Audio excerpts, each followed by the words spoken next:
What is going on, guys? Welcome back to HSR. Today we're going to be discussing sub DPSs and which ones are the best for each main DPS character that we have currently in the game. I usually cover these in versions, so 3.0, I started with 3.0, but in this particular version, we are going to cover Acheron and Feixiao for the simple reason that CIPHER is releasing today.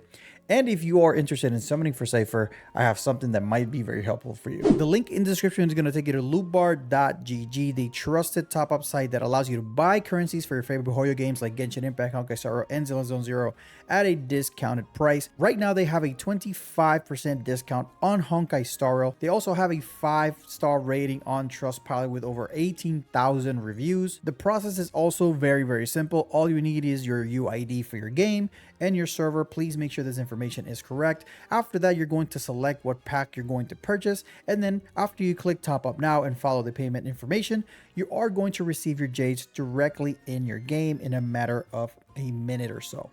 All right. What? The process is very simple, fast, and easy, so click the link in the description and get your discount on your seller Jades over at lootbar.gg. First things first, I'm going to try to define what I deem to be a sub DPS, and we'll go from there. So to avoid confusion, to me, a sub DPS is a character that is there to support the main DPS in terms of damage, and not necessarily in terms of buffing the main damage or the main DPS in the team. So for instance, Castorice here, you could argue that Tribi is a sub DPS in the Castorice team, but if you were to want a sub DPS in the Castorice team, you would probably run something like Mighty instead. And this would be a good set way to just do this. I think Mighty is the best in slot sub DPS for the Castorice team. Moving on to CIPHER, a character that's going to provide a lot of value to a lot of teams, obviously depending on how strong the team is. I also think CIPHER is going to be a fantastic sub DPS for casters, providing a lot of vulnerability and a defense shred if you have the S1, as well as true damage burst on her ultimate. Insanely strong. Tribi fills in a lot of boxes as well, so I think also Tribi is an S tier sub DPS character because Tribi does deal quite a lot of damage in the Castorice team, even by being a support and not even running her as a sub DPS. But you could build Tribi as a sub DPS and she will perform phenomenally well in that specific team. Easier on Axa on the Castorice team is not really providing too much, so I'm just going to give it like a C. It's not really providing, actually I'll give it a B because you could make the argument that you are providing weakness to the enemies, and you don't really use a lot of skill points in the Mighty team or in the Castorice team unless you're running Hyacine, which I probably should add Hyacine in here too as well. But just a little bit of a disclaimer, if I were to add Hyacine in this list, she would probably replace Mighty. I mean, she doesn't deal more damage than Mighty, but she deals a lot more damage than Tribi and CIPHER. So, I mean, it would be a toss-up between Mighty and Hyacine, but Hyacine is an overall better partner for Castorice, so I would give it to Hyacine instead. But since Mighty is a DPS character and he works really well with Castorice, that's why I have Mighty as best in slot and not Hyacine here. Jade is an interesting one for Castorice team because she does help with draining the HP a little bit. So if you are running Jade with a Castorice and you also run E1 E0 S1 Hyacine, you can get a lot of value from having Jade run the buff on either Tribi or Castorice herself, and you're going to get a lot of charge from Jade. So actually Jade is not a bad choice here. I don't think Topaz is a great choice, so I'm going to put it in C. Black Swan, even though you do have a little bit of defense shred there, and Dot, Black Swan is just in a really, really tough spot. Yeah, I wouldn't use any of these two. Same thing with Moza. I think Moza is also a little bit worse than Topaz. Yeah, Argenti also pretty terrible, uses a lot of skill points. Blade is a really, really strong one. I think it's a little bit better than Blade, a little bit better than Jade. I don't think it's in the same tier as CIPHER and Tribi, but I think Blade is a really, really strong character. I would put it somewhere in between S and A. I would probably put it above Jade, but not above Tribi or CIPHER, so I would put them, I don't know, a tier in between S and A if I had to pick. But Blade does really, really well with Castorice as well. We've seen it in my channel many times. Serval, not that great. And then Herta, also not that great. All right, moving into Mighty. Obviously, Mighty can't be Mighty's. Mighty's his own sub DPS, I guess. But all jokes aside, I think CIPHER, I'm going to put a disclaimer here. CIPHER is going to be at least A tier for, I mean, I would say S tier for at least most of these characters. We can just guarantee it at least an S in most of these characters because she is very versatile. She does provide damage and she does provide vulnerability. And then she also does provide the true damage nuke. So she's going to be insane for a lot of these characters. I would say for most of these characters, she's going to be at least A. But I think the only one that she's A in is probably Mighty, right? This is the only one that she's Aing. For everybody else, I think she's an S character, S tier character. But we're gonna get there when we get there. Tribby, I think, is actually Mighty's best in slot. Again, Mighty doesn't necessarily need a sub DPS. He is more of a sub DPS and a main DPS. He's a sub DPS for Castorice, but a main DPS at heart. He deals insane amount of damage, so he doesn't really need one. But if I had to pick one, I'll probably pick Tribby. And because there is no other one, I'm just gonna keep it a stack. There's no other one here that's comparable. I'm gonna move CIPHER up to S because, you know, she does work with Mighty. The skill points that you're not using with Mighty, you're gonna use on CIPHER. So, and you can use on CIPHER, and you can use on somebody else as well. Obviously, if I had Hyacine in here, which I don't because I don't know, I just didn't put her in here. But if I had Hyacine in here, I would put Hyacine as best in slot actually.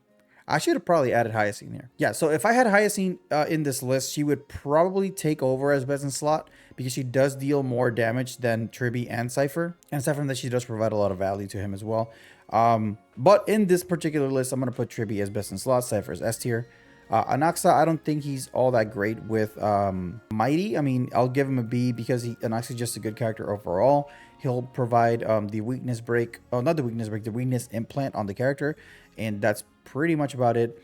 Jade could work as well. Jade is very versatile, and her HP draining makes her a little better in this scenario. Even though it's not that much, it'll help a little bit. You know what I'm saying? Like, it'll give him speed. So maybe with the Jade buff, you can make Mighty a little bit faster and then have the Sunday one less speed type of deal going on, and you can get doubled HP drains from Jade, so that can work.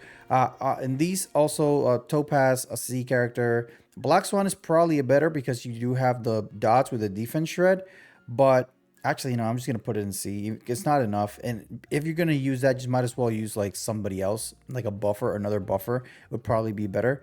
And then everybody else here is pretty much the same here. Like, there's not really much to say. Blade is a sub DPS for Mighty. Doesn't really do much for him. He's not healing him. He's not doing much for him. I mean, they do benefit from the same support. So I guess if you run them both on the same team and you have Tribby and Hyacine on the same team, then you can possibly have an argument for him being a sub DPS. So I'm going to give him a B. But I still would take Anaxa over Blade in most cases, unless we're running Hyacine and Tribby as the other two. In that case, I will take Blade. And then obviously for these two, I'm just going to put D because they're just not great in this particular scenario. Now, Aglaea, here we really don't. Yeah, Aglaea, the only sub DPS that Aglaea would ever want is probably CIPHER, if anything. So I'm just going to go ahead and do like, I don't know, C for Mighty, because I mean, you could throw him in there. Like, it's not going to be great. I'm just going to give him a D, whatever. I would say the best in slot sub DPS is going to be CIPHER. Tribby, if you build Tribby for damage, then Tribby could be an S tier sub DPS. Anaxa could work because, like I said, Anaxa is just a very versatile character. I'm going to give Anaxa an A. The only reason is because the skill points that you're not using with Aglaea, you are using with Anaxa. And if you are running like Robin, for example, Anaxa can do a lot here. Implanting the weakness, getting rid of those bosses, or breaking those bosses, I should say. And he can actually, with his ultimate, he can paralyze him, because a lot of Aglaea teams run to Stainless because she does go so much. Actually, the more I think about it, I'm just going to keep Anaxa at B. It's not worth. Jade is actually interesting because you could run Jade with Aglaea, and because she goes so much, you could actually have a lot of mileage coming from Jade. The only problem is that the buff doesn't affect the memo sprite, so she only takes advantage of Aglaea's turns. And also, you are going to have to run a sustain here because you are you're going to be killing your Aglaea. So, I mean, she does work. I would probably take Anaxa here as well. Topaz, not a great character here. The vulnerability doesn't really work, so I'm going to give it a C. Black Swan, even though you do get a blast defense down, which is a little bit better than we get from the rest of the crew. Black Swan, like I said, it's in a very, very particular scenario here. Moza doesn't really do too much here. D tier, or Genti doesn't also do a lot here. Unfortunately, it's just not the case. Blade's also very bad for Aglaea. Not very bad, but he's just not doing much. Serval also not good, and then Herta also not good. So Aglaea's character more of a let me just do things myself, kind of like how Mighty is. Actually, all of these characters seem to be like the same way. Now Herta is a very special one because Herta does want a sub DPS. specifically a erudition. So anything that's not erudition is probably going to get shifted a little bit to the side. The only exception here is going to be CIPHER and Tribby, because those can be run as a separate thing. So CIPHER, even though she's not a erudition character, she does provide a lot of vulnerability to the other side. And then the damage that Herta does, which is a lot of damage, mind you, she can trigger a portion of it back. So I am going to give it an S right here. It's very, very strong. The true damage. Tribby, I'm going to give Tribby an S tier here. Tribby just provides a lot, right? But it's not a... Like, whenever you run Tribby in a Herta team, you're not really looking for damage or damage contribution. For that, I'm going to do Anaxa, right? I think Anaxa is the best in slot for the Herta. You could argue that in some bosses, in some instances, you can also run Jade as the best in slot, but we can't have two best in slots, right? So I'm gonna be a little biased towards my boy Anaxa. But if you want to flip these two, you can actually go ahead and flip this. Having Jade on the team is gonna perform a little better than Anaxa in a lot of cases.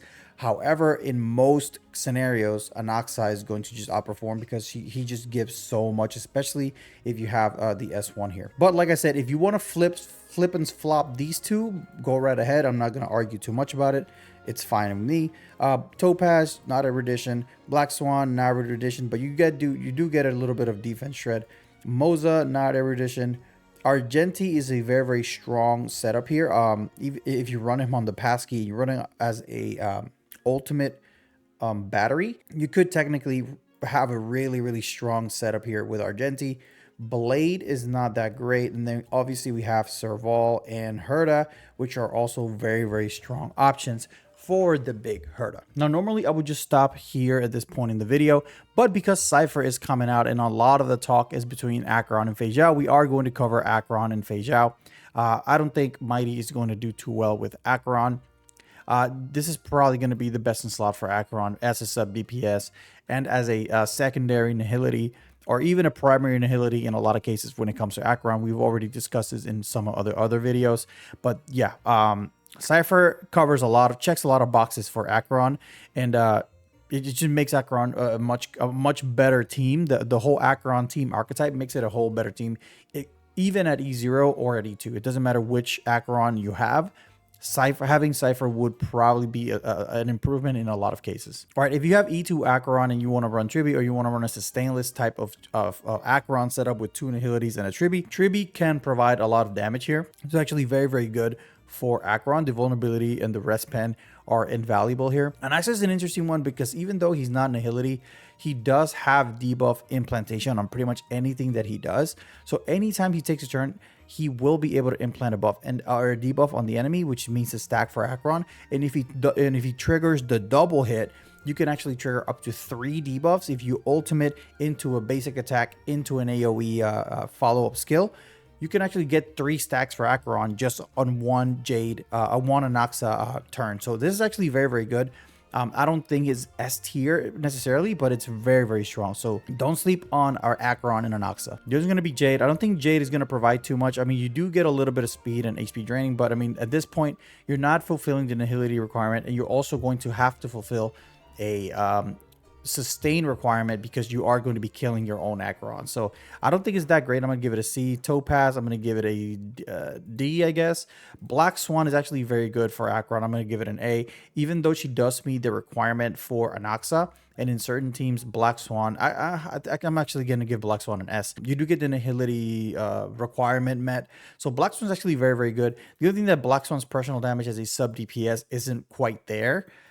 So if you're looking for personal damage coming from Black Swan, she's more there as kind of like a Pella at that point. So as a sub DPS, I would probably give her like an A, but as a like overall partner for Acheron, I'll give her an S for sure.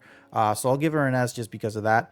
Moza, not great. D. Argenti, D. Blade, D. I think all the rest of these are going to be just D because you don't meet any requirement whatsoever when it comes to Acheron. No debuffing, no nihility setup, nothing, none of that. The only character that's not nihility that can cover that is going to be Tribby, is because her Tribby's damage amplification is just insanely high. All right, moving on to Feixiao, we're going to go ahead with the D on Mighty. CIPHER, it's going to be tough because CIPHER and Topaz, this is kind of like the debate. The same thing with CIPHER and Jiao Shou, right? CIPHER and Topaz are kind of competing for the same spot here. The only thing is that the damage amplification that CIPHER is going to provide, it's so large. And I think for E0 Feixiao, I think CIPHER is either best in slot or S. But if you have anything over, if you have E2 Feixiao, then CIPHER just becomes best in slot. You don't have to ult as often because the contrast is that CIPHER provides more buffs or more damage amplification, but Topaz provides more stacks because she goes more times. This could be circumvented because CIPHER actually has a like if you have S1 CIPHER or if you build a really good CIPHER, you're gonna get close to 200 speed on CIPHER. So she's going to be really, really fast. So you're gonna have a lot of stacking to be done, and then every time she takes a turn, it's essentially 2 stacks for or Feixiao or a whole stack for E0 Feixiao. So you could make the argument that that is probably better. I haven't gotten a chance to test this out myself. I will today at twitch.tv/ZZZ I will be streaming on YouTube too for my CIPHER summon, so make sure to tune in later on today. Yeah, if you want to do CIPHER and Topaz as both best in slot or want to like swap between S and best in slot because we can't have 2 best in slots, I would probably just flip-flop these two if you want. But that's my argument right there. Like it could go either way depending on the boss, right? All right, moving on to Tribi. Tribi follow-ups, vulnerability, rest pen, yeah, frequent attacks, dance. Yeah, it's insanely strong. Anaxa, I don't think Anaxa is gonna do too much here. I think it's not bad, but the only problem with Anaxa is that he uses too many skill points for Feixiao, right? So you're gonna get one or half a stack for Feixiao for the basic, half a stack for Feixiao for the follow-up skill, and if you ultimate, then it'll be pretty much 1.5 stacks at E0 Feixiao. So although it's not horrible, and you're gonna help your Feixiao break a lot better, it's not horrible, but it's not the best. I mean, I'll give it an A, I guess. It's not the best thing ever, but I mean. Actually, and I'll give it a B because we're going to talk about Jade, right? Jade is actually very good with Feixiao, especially if you have E1 Jade. If you have E1 Jade and you have Feixiao, this is an S tier character right here. E0 Jade is probably an A character because if you run Jade with, let's say, if you run this team and you have an AoE hitter, like for example, Tribi, if you put the buff on Tribi and then you have Tribi trigger Jade more, you can help Feixiao clear the mobs, and then Feixiao can nuke the single target boss or enemy. So this team comp, in that particular team comp, Jade can work, but you kind of have to work around not having a single target follow-up attacker like Topaz or a frequent attacker like Topaz or Moza. Black Swan, not that great. I'm gonna put B or C here. You already have a lot of defense shred. Actually, it's not even that great. You already have a lot of defense shred on the enemy. Unless you have E1 Black Swan, this is not going to be a very good pairing. Moza is insanely good. I'm going to give it an S tier. Argenti, not that great. Even though you do have a lot of attacks and a lot of ultimates, not that great. Blade, even though you do have follow-ups, not great. Serval could be useful, but it's actually not that great either. I would give it, I'll put it a little bit better than Argenti.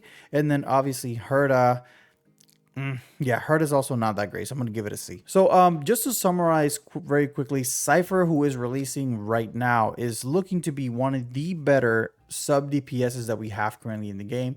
Out of the I guess top 6 DPSs that we have, excluding the break DPSs, obviously. She is either S or best in slot in 5 of those, so it's really strong. Needless to say, she's going to be an insanely coveted sub DPS character. Probably not right now, but in the future she's going to gain a lot of value, and I can pretty much foresee that happening coming in the next few months. So let me know what you guys think in the comment section below. Did this video help you in any way? Put it in the comments. Until next time, guys. See ya.